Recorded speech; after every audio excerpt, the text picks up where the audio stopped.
Okay, so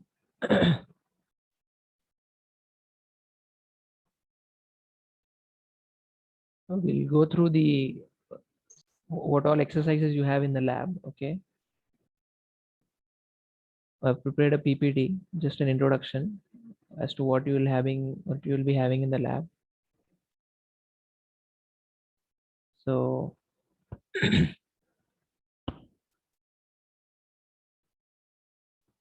am I too loud or is it okay?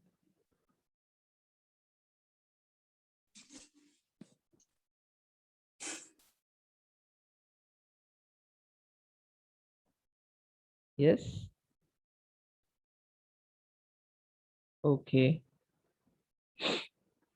So the first part in your lab is about drafting. So we'll be using AutoCAD to do that drafting. So there are in total 6 exercises that you have, starting from, firstly, we'll discuss what is drafting. I believe we know what is drafting, right? Why do we draft? What is the need for drafting?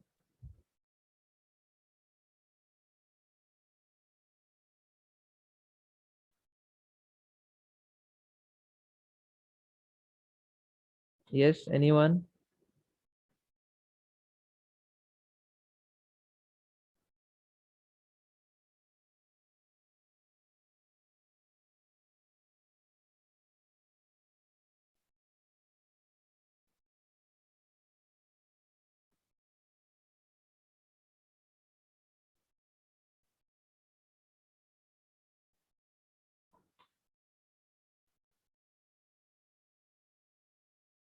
We discussed this in the last class, I believe, in our theory class, that we are drafting because we want to send it to the production, I mean to the manufacturer who will use it for production.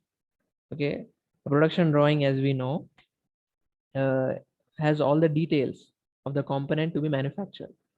Okay, so when you draft it, it it comes on a physical paper, right? So when we do it in the software, after we finalize it, and then we print it so that it becomes a physical copy. So that's a physical document that you have. So that can be sent to the manufacturer for production. Okay, so that's about the drafting part. uh, so at the drawing, the production drawing will have all details of the component, right? Starting from the material, what is the material of the component or components if it's an assembly. So how do you represent that? Okay, conventional, we have some conventional symbols, okay, to represent materials. And let me firstly, let's go through this and then we'll see in the lab manual. Okay, so how do you represent machine components? We have some standard components like bearings, springs, okay, all these things. How do you represent that on the drawing? And then you have types and interpretation of fits, form and position tolerances, surface roughness and its indication, and welded joints. Okay, I will share the lab manual. So exercises about conventional representation of materials. You see here, this is how you represent metals. Okay, steel, cast iron, copper, all these materials are to be represented with this symbol. Okay, and then lead, zinc, and tin, white metal for, will be represented with this symbol. Similarly, you have a symbol for glass, porcelain, okay, stoneware, marble, slate, packing and insulating materials, liquids, wood, and concrete. So different symbols to different types of materials, right? And machine components like this. Knurling, we have heard of knurling, right? in your last manufacturing processes subject, I believe you had heard about this word knurling. Can anyone define what is knurling and why do we use that knurling process?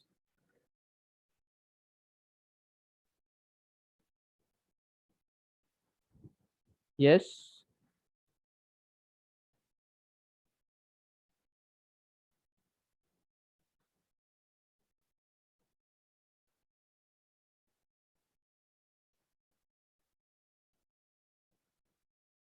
Let me call some names.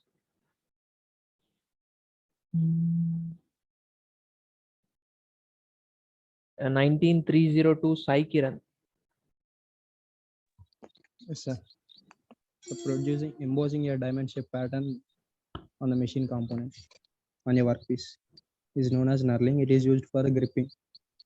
Well, unable to hear you.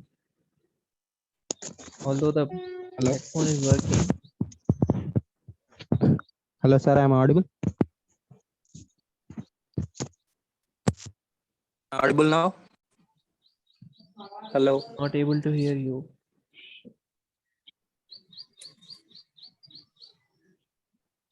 In order to provide a grip to the material, someone messaged. Nagaraju. Okay. In order to provide a grip to the material. Okay. That's acceptable, you can say. So we do knurling, right? There are different types of knurling. Two of them are here, like straight knurling and diamond knurling. So how do you represent that? See, this column will indicate what we want to, what we want the manufacturer to understand, okay, or the one who is seeing the drawing. And this is how we'll represent that. Okay, we won't draw the complete knurled component, just a part of it. So this is how we will be representing, okay, on the drawing. And this is what we mean by that. So square on a shaft, and then holes on circular pitch. Okay, holes on a circular pitch. This circle that you see, the circle which has these smaller circles, okay, that circle is called the pitch circle. Okay, not the bigger one, the one after this, the one inside that. Holes on circular pitch, bearings. Okay, we have these two types of bearings here. If I can zoom.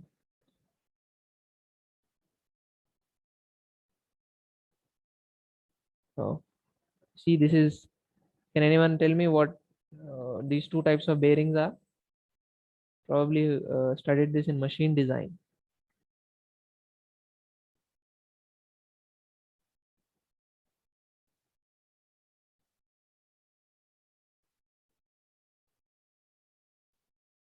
Yes,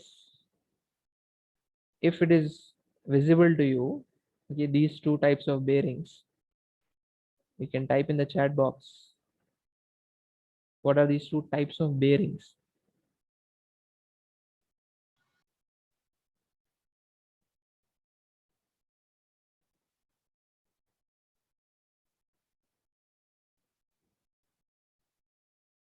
Just a minute, okay.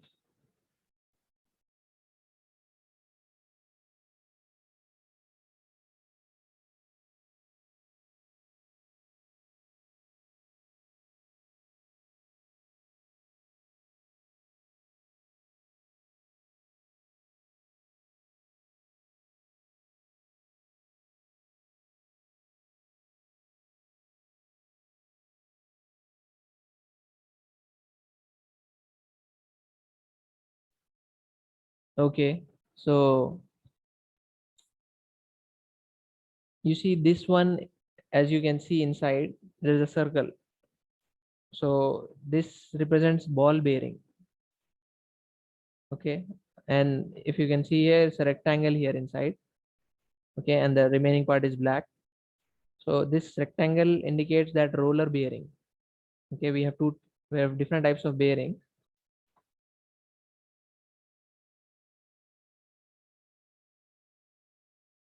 Okay,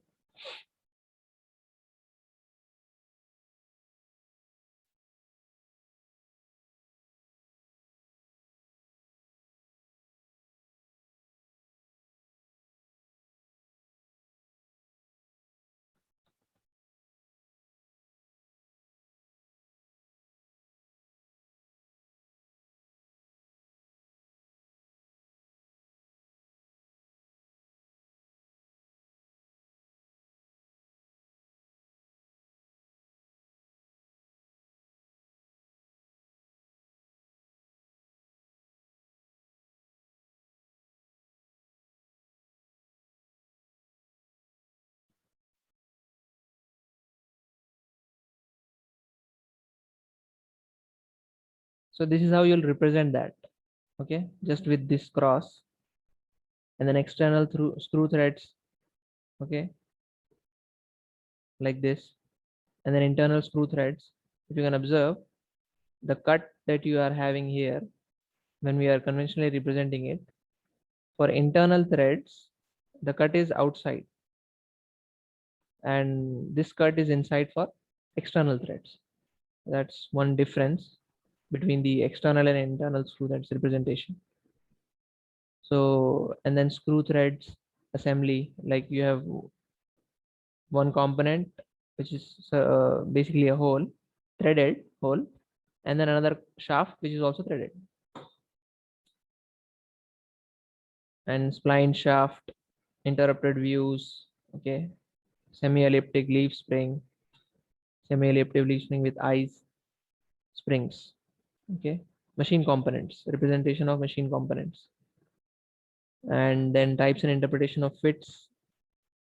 Fits have you'll be studying this semester in metrology about the types of fit that you have. So the concept of fit comes into picture when you have components meeting together. Okay, let's say we have two components and they are joining with one another. There is some sort of relationship. Okay, so there could be three types of fit in between them. There could be clearance fit, okay, wherein the hole size is always larger than the shaft. Then it would lead to a clearance fit, wherein there will be clearance between the shaft and the hole. And the opposite of that would be interference fit, wherein the hole is always smaller than the shaft. So that leads to an interference fit. Okay. And transition fit is somewhere in between, we can say. Okay, wherein there might be clearance or there might be interference. The example that we can use to explain this transition fit, daily life example, would be your pen cap. Okay, there will be clearance at first, but when that projection on the pen intersects with that cap, you have a click. So that there the interference starts, and that's how your pen is locked into that cap. So transition fit is that example. So how we represent the types of fit is what, and also you have two systems in this, shaft basis system and hole basis system, wherein the if the shaft is taken as a basis, as a reference, then you have a system which we call shaft basis system. Okay, there are two types of system being in use in industry. Hole basis system, hole is taken as reference, and then you have form and position tolerances. So tolerance, as we know, is the is the uh, is the freedom that we are giving, okay, to the manufacturer, that the component can be produced within this limit. This is how maximum you can deviate. Okay, so precise machines will have very close tolerance. Okay, or you can say maybe like 0.01 or 0.001 as well in some cases. So and conventional machines will have a higher tolerance. Okay, because we have some defects. Okay, there might be vibration, there might be operator errors. So we have to give some tolerance to the manufacturer. Only then can he produce that component. Otherwise it becomes difficult, and lesser the tolerance you keep, higher will be the cost, because you have to use precise equipments. Okay, so we have different types of tolerances, not just simple what we know of plus or minus. Like if I have to produce a shaft of 40 mm diameter, then if I give the given the tolerance of 0.1, so he can produce either 39.9 or no, let's say 0.2. Okay, in total 0.2. So he could go plus or minus 0.2. So like 39.8 or 40.2, like that. That will be easier to understand. So you have to give some tolerance, right? So you represent different types of tolerances with different symbols. We'll see here. Straightness tolerance, how straight something is. Okay, like for example, this hollow cylinder is what you have here. The top surface, how straight is it? Okay, so this is how you represent that. Flatness, how flat it is. So this will cover two dimensions. Okay, x and y or y and z, any two coordinates, any two axes. So the value of that, the value that you are giving will indicate the deviation that they can be. Okay, 0.08. Circularity tolerance. Okay, how circular something is. Cylindricity also. If there are cylindrical components, you have cylindricity tolerance. And parallelism. Okay, we have two surfaces which have to have a parallel relation. Okay, like for example, you have sliding surfaces. You have a lathe machine. You have to have two surfaces which should go parallel to each other so that the tool post can move straight. Okay, so parallelism tolerance, perpendicularity tolerance, how perpendicular two surfaces are, angularity tolerance, concentricity and coaxiality tolerance. Okay, this is very simple. Angularity tolerance. This value will indicate the plus or minus value. So concentricity and coaxiality, symmetry, very simple. Radial runout, axial runout, based on the radius or axis as a reference. Okay. If you're getting any doubts in the introduction, please you can mention it in the chat box. Okay. So, and then surface roughness. We also give surface roughness indication on the production drawing. Like for example, this A symbol will indicate that the machining is optional. Okay, different. It's a language, you can say, that is that the designer uses to express his intent to the production department or to the manufacturer. So B indicates that the machine finish is required. C indicates that the removal of material is not permitted at all. Okay, like after this, once we have finalized the dimensions. Okay, like for example, we have done grinding. Okay, the last part, and then you want to have that. For example, the dimensions after grinding were 45 mm. Okay, of some uh, uh, component thickness. Then after that, you don't want any material to be removed. That is the least amount of material it can have.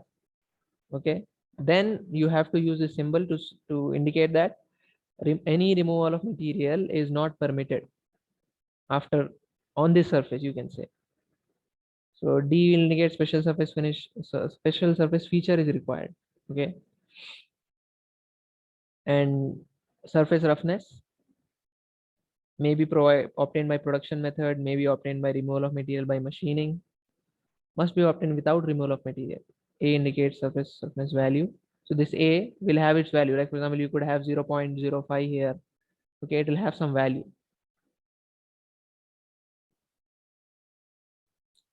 And then these are the some symbols we use. These are, if you could see some production drawings, you'll see these symbols. So will indicate the level of roughness that is required on surfaces. 4 triangles, 3 triangles, 2 triangles, 1 triangle. Okay, like that.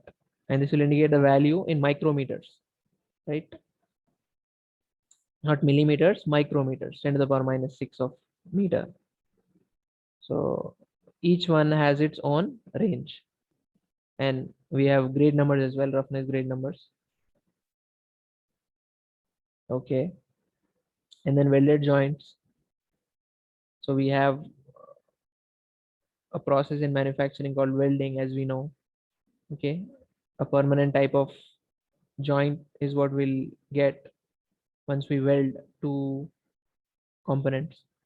Different types of joints we have: butt joint, T-joint, edge joint, lap joint, and corner joint. So these two welds are being displayed and the types of joints. And then coming to CATIA, so this will be your modeling part. Let me share that PowerPoint presentation. So the next part is modeling.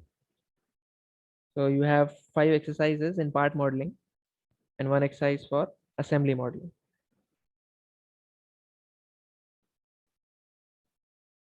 So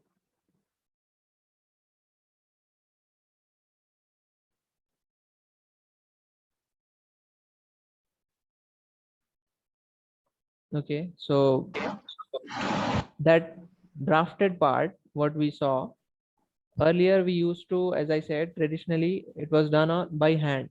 Okay, draftsmen used to do it by hand. Okay, now you can either use AutoCAD to draft it, or if the component is very complex, okay, complicated components, you can model in softwares like these, CATIA, SolidWorks, etc. Okay, you can model that. Okay, you can create 3D models, and then if you want to plot views, okay, different views, sectional views or standard views, top, front, and side views, you can do that. Okay, so one purpose of it is you can 3D model it and then draft it in this 3D modeling software as well. Other uses of this 3D modeling software are, because we are creating 3D models, these 3D models will be required, as I said, for 3D printing. That is another reason why we have to 3D model components. There are visualization benefits, right? You can, before manufacturing it, you can model it on the software and see how it looks and how its relationship is with other components, because products have assemblies. They are not just individual components, there are assemblies involved in products. So you can see how each component fits. Okay, and you can even decide based on the geometry that what processes would be required, what manufacturing processes would be required, right? So, and also uh, you can send these models to analysis, which is our next module in this lab. You can send it to analysis as well, because those models we will apply loads and boundary conditions to test those components, to check the stresses and deflections generated because of the loads, right? So those are the uses for of this CAD software that we have, CAD modeling. So in this lab, we'll be using CATIA version 5. So you have part design, okay, wherein you model different parts, right? Workbench is a parametric and feature-based environment in which we can create solid models. Wireframe is surface design workbench. Wireframe is nothing but like you if you use matchsticks, okay, to produce a component, only the edges, we will know what are the edges, right? We won't have surfaces in wireframe models. So wireframe model we have, and then the next is surface model. So we just have surfaces, we don't have solids. In surface designing, when you're modeling surfaces, uh, then you only have surfaces, but they are hollow. Okay, so there's not much thickness involved. And when we come to solid modeling, as we have discussed 3D modeling, you have 3D models. Assembly design. So we have when we have modeled at individual components, we will assemble them, right? So two assembly design approaches we have: bottom up and top down. In bottom up, we'll go from individual components and then we'll assemble them. Okay, the approach when we are doing that is bottom up. Okay, parts first and then assembly. And in top down, we'll look at the product first. Okay, how will it function, and then we'll decide what are the parts. There are two approaches in assembly design. And then drafting workbench, you can draft it to be used for documentation of the parts. Physical copies is what we can print. System requirements. Okay.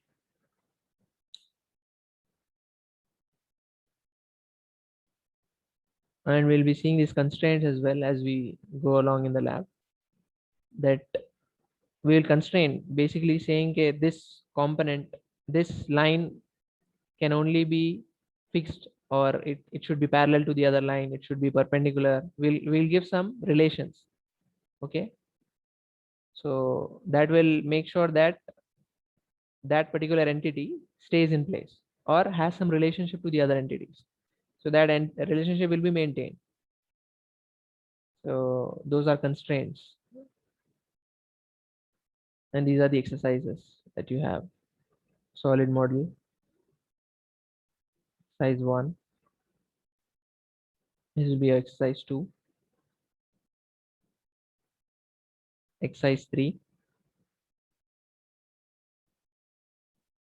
Exercise 4. Okay, all solid models. And then 5.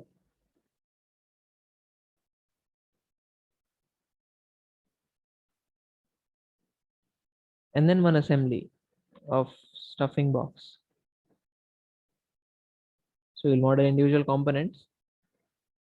Okay.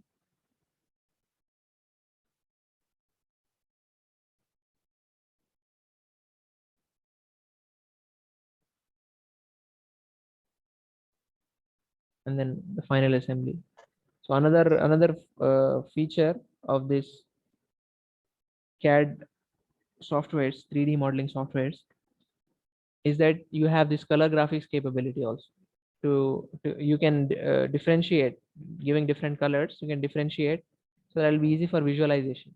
Okay, when you are using it for conceptual design, okay, you haven't finalized the dimensions, but you just want to see how each part fits. So another capability is color graphics capability. And then this is the drafted part. So any doubts so far in that drafting and modeling part?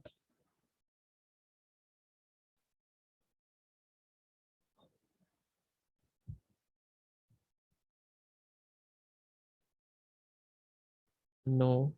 Okay.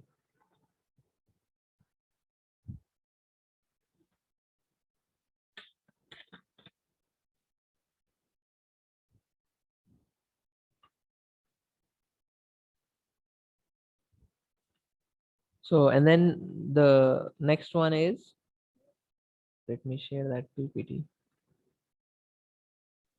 And the next module is analysis. Okay. We'll use ANSYS for this. Different exercises that you have are these creation of beam with key points. Okay. What we are basically doing an analysis when we analyze it in the software. So we call it numerical analysis. Okay. We'll see why is it so. What we are basically trying to do is we want to know the behavior of the component being tested. Okay, we are giving loads, we are applying boundary conditions that the component is fixed here. Okay, or it can move in only these directions. Okay, and we'll check the response of the system. Okay, how much deflection is generated, how much stresses are generated, okay, inside the component. So that we can optimize, okay, we can either reduce the load or we can change the material. Okay, we'll give the material properties, no doubt.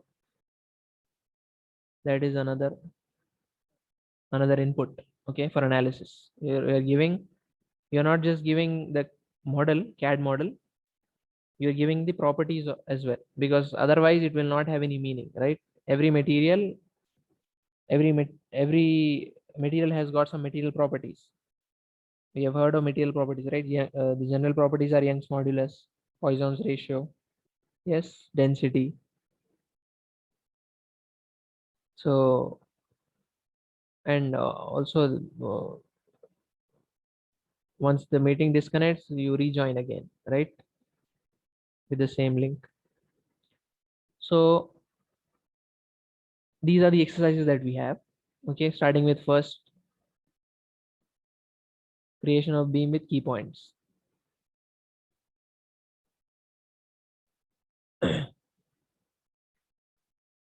So before that, let's discuss the introduction to FEA, okay, what that software does actually.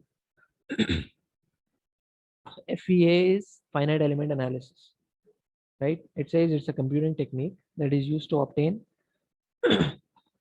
approximate solutions to the boundary value problems in engineering.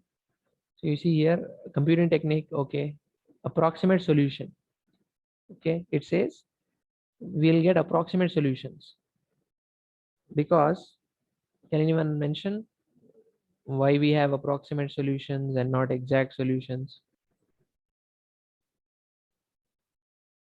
If we do it experimentally and we are doing it in the software, numerical analysis, they are not exact, right? They will not match. Why so?